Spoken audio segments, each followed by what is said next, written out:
Hey, it's Mike Waters with the Waters Wake Up Call. And this morning, on the 40th anniversary of the death of John Lennon, you remembered where you were and what you were doing when you heard the tragic news. I was just starting my career in 1980, and I was in New York City when he got shot. Wow, where were you in New York?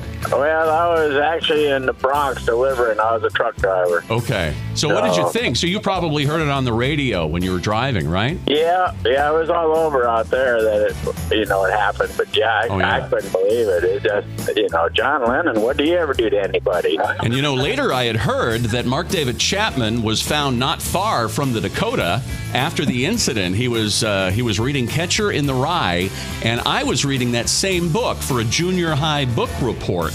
And there, Mark David Chapman is reading that same book. Wow. Kind of freaked me out, you know? Yeah, being on the same mind wave, that would freak you out.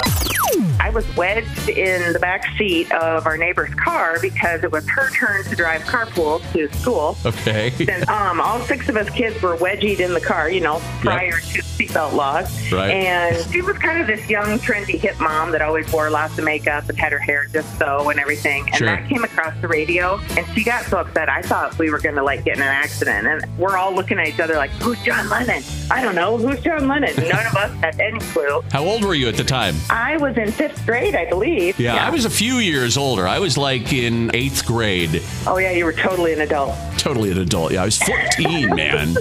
But you had no idea who it was at the time. None. And then I felt really bad because my cousin, she had their posters and stuff all over her bedroom. And I'm like, oh, that's the guy. And I felt bad because I knew she was going to be heartbroken.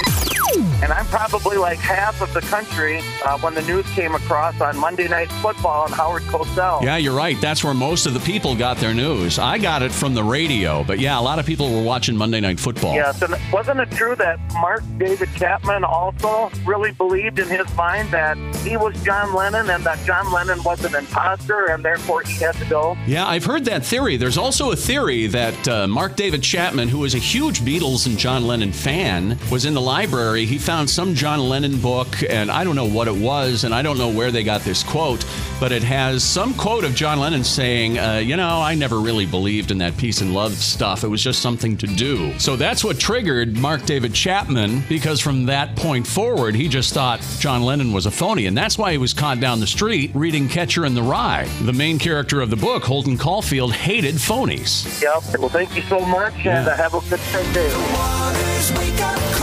Weekday mornings, 5:30 to 10. 105.7 KOKZ.